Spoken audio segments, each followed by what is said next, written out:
জন্মের পর থেকে আমি আমার বাবাকে দেখি নাই, আমার মাকে আমি দেখে আসছি। আমার বাবাই মা, মাই বাবা। হতদরিদ্র, অনাথ, এতিম এদেরকে নিয়েই আমার এই সংসার। আমি যদিও বা ওদেরকে গর্বে ধারণ করি না, তবে আমি চাই যে ওরা আমার গর্বের সন্তান, আমি ওদের গর্ভধারিণী।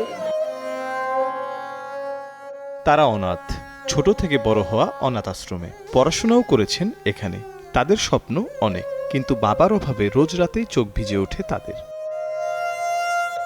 নেত্রকোনার দুর্গাপুর উপজেলার মানব কল্যাণকামী অনাথালয়ে গেলে দেখা মেলে আপনজনহীন শিশু কিশোর কিশোরীদের। তাদের কথা শুনলে চোখ ভিজে যায় সবারই। ছোট থেকে আমি বাবা ছাড়া আমার কেউ নাই। এই যেমন শ্রাবন্তী দাস, বয়স 17। জন্মের পরই মারা যান বাবা। অভাবের কাছে হেরে যান মাও। একমাত্র মেয়েকে নিয়ে পড়েন বিপাকে। বাধ্য হয়েই মেয়েকে রেখে যান এই অনাথালয়ে। বাবার আদর কেমন হয় জানে না সে। বর্তমানে ছোট থেকে আমি এখানে ছিলাম, 10 বছর হচ্ছে।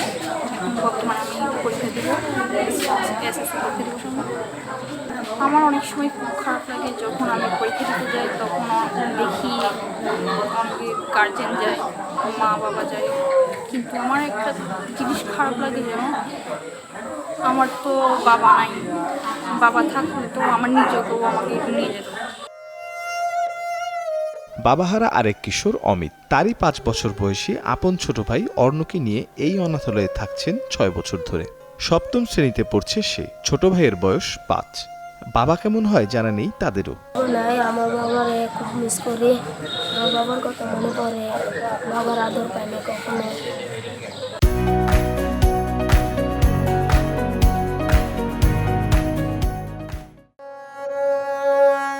আপনজন না হলেও নিজের সন্তানের মতোই বড় করে তুলছেন এখানকার পরিচালনায় থাকা ব্যক্তিরা। আমরা যে আপনজন হিসেবে তাদেরকে আজকে এনে ভরণ পোষণ করতেছি, বাস্তবপক্ষে আমরা তো ওদের আপনজন না, তারপরে আমরা ওদের আপনজন হিসেবে লালন পালন করতেছি। অনেক বাচ্চা কাচ্চা আছে বাবা নাই মা নাই, ওদের কষ্ট নিজেরই যখন আসি মনে হয় যে আমার বাবা নাই মা নাই, আমার নাই, কিন্তু ওদের কষ্ট তো আমরা লাঘব করতে পারতেছি না।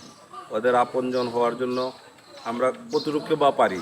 আমার 2 সন্তান পালতে আমার অনেক কষ্ট, কিন্তু এই জন্য 112 জন যে প্রতিষ্ঠান প্রতিষ্ঠা করে গেছে আপনজন হিসাবে, ওদের কাছে আমরা কতটুকু ভিড়তে পারছি, কাছে যাইতে পারছি আমরা জানি না, কিন্তু আমরা চেষ্টা করছি। বর্তমান আপনার 112 জন ছেলে মেয়ে আছে এই প্রতিষ্ঠানে।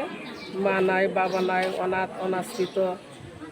তাদের ভরণ পোষণ, খাদ্য, বস্ত্র, ঔষধ, চিকিৎসা সব এই প্রতিষ্ঠান থেকেই বহন করা হয়। এবং কি ওদের লেখাপড়ার খরচ, যে ছেলে মেয়েদের একবারে বাবা মা কেউ নাই, তাদের বিয়ের খরচ সম্পূর্ণ এই প্রতিষ্ঠানই বহন করে। 1996 সালে প্রতিষ্ঠা হয় মানব কল্যাণকামী অনাথালয় নামের এই আশ্রমের। এটির প্রতিষ্ঠাতা ছিলেন সমাজসেবক নিত্যানন্দ গোস্বামী নয়ন। 2020 সালে মারা যান তিনি। তার প্রতিষ্ঠিত এই আশ্রমে বর্তমানে রয়েছেন শতাধিক অনাথ, বৃদ্ধা ও অসহায় মানুষ। আল নোমান শান্তর পাঠানো তথ্য চিত্রে মির্জা সানোয়ার হোসেন, কালের কণ্ঠ।